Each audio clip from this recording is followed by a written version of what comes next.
to start off with this one. It's one of the lots of HeroClix that got sold. I love to reuse boxes because it really helps out the environment.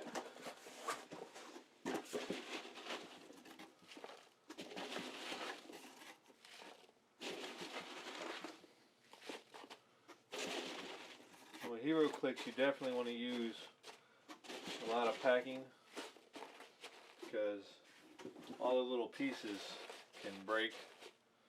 They're pretty fragile. That's one of the reasons I keep them in the baggie and I package them up. There's no shaking inside there at all.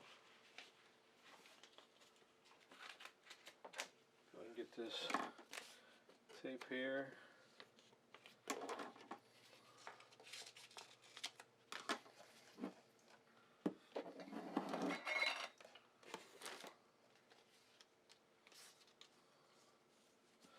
This tape is amazing.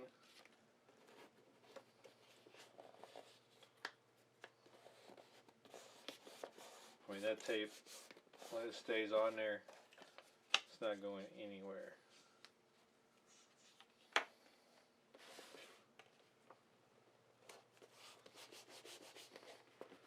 Go and get another piece.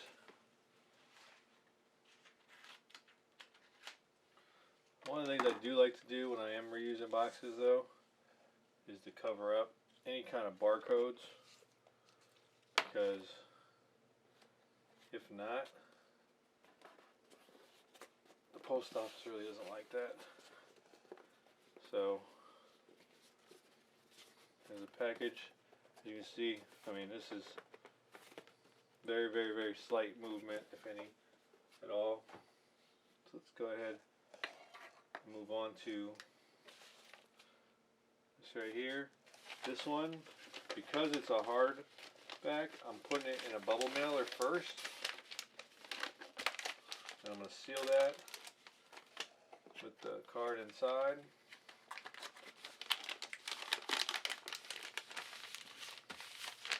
And the reason why is because you don't really have to worry about it bending, but you definitely want to protect the corners.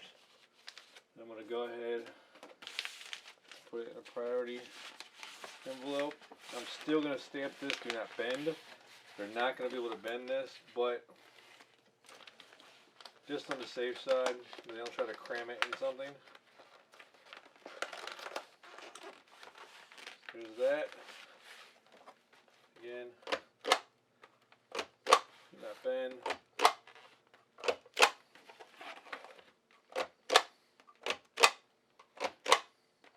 Again, they're most likely not going to be able to bend that, but just in case.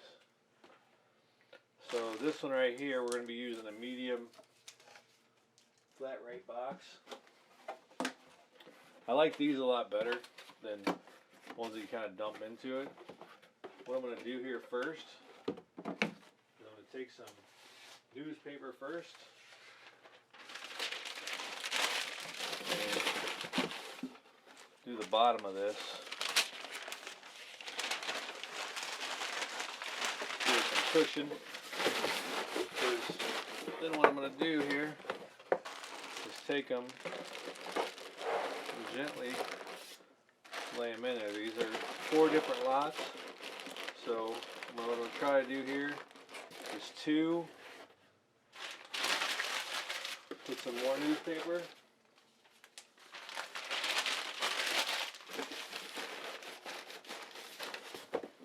and then put the other 2 in there.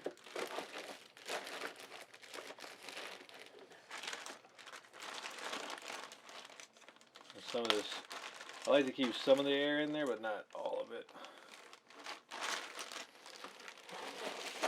Put them in there, and then on the top I'm going to put some more packing peanuts.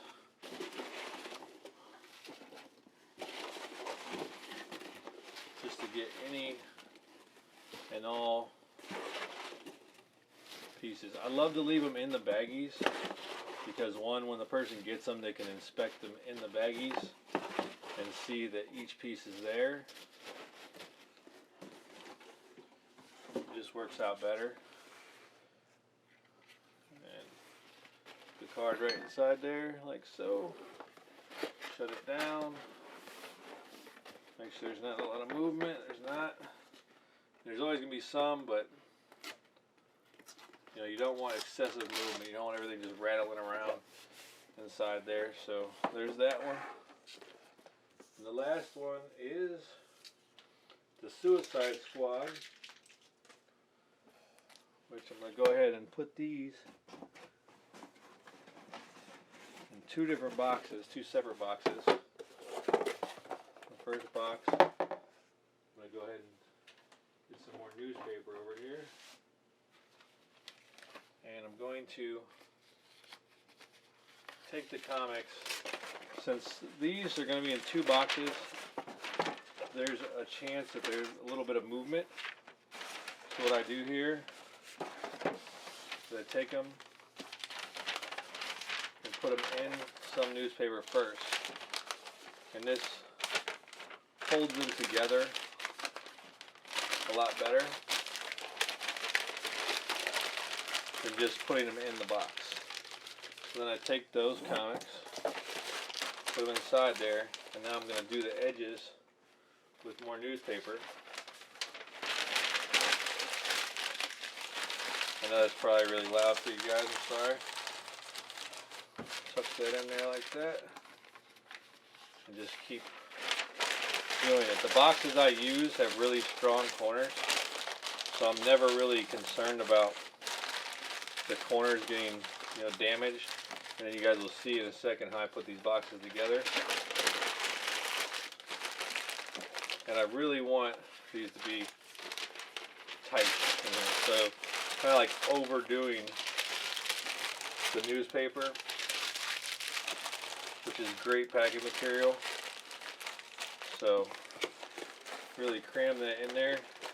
And I like to make it really tight,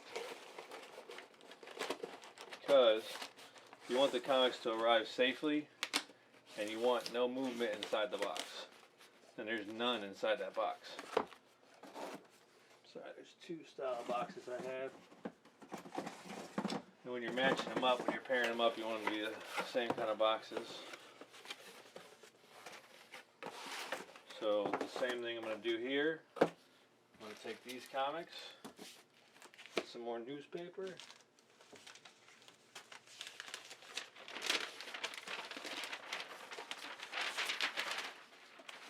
Take these comics, wrap them in the newspaper so that they stay together.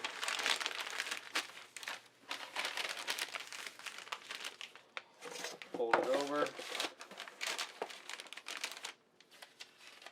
And again, just start to cram this thing full of newspaper. You don't want movement in these, like I've said multiple times. I take a lot of pride in how I package everything, because I've had some pretty bad packages sent to me, and I've learned that there's no movement in there. I've learned that you really need to pay attention to the package, excuse me. So, as you see, I haven't put the card in yet. I'm going to take the card, I'm going to tape it on top of this box. I'm going to take this box, set it on top of here, my trusty tape here. And that's what makes this tape so great, is for this scenario here.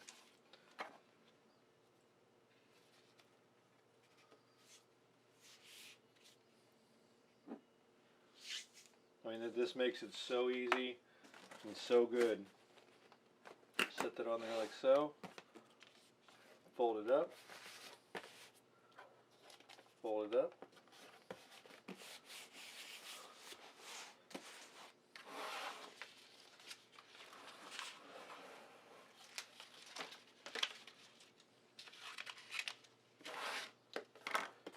And you could do so much with that tape. It's amazing, this tape. If you guys are selling comic books and you're putting them in boxes, or you're selling anything and you're putting it in a box, this is the tape you need. There's actually a dispenser for it. I don't use the dispenser, but it's definitely useful. And since this is a lot longer of a one, I had to, brush it, put it on there, and then brush it some more. This is a little bit too long, but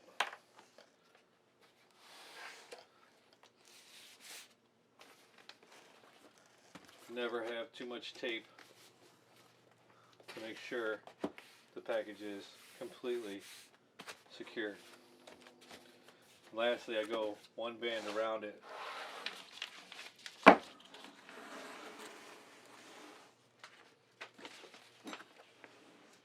Again, if you guys are using this, you guys can use a wet sponge. You guys can actually get the dispenser. Many ways you can do it. I just choose to do it this way. It's just like a dollar brush at the dollar store, and it really puts the water on there really well. Fold it up there. Again, since this is so long, I gotta do it in sections here.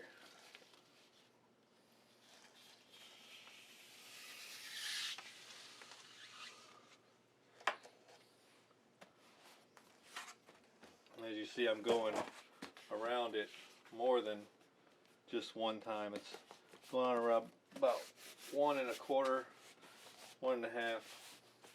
That box, I mean, it ain't going nowhere. Those boxes will be together when it gets to its destination. Every comic's in plastics, so you don't have to worry about that. They're not bending this at all, so I don't have to worry about stamping it. But anyway, until next time, peace.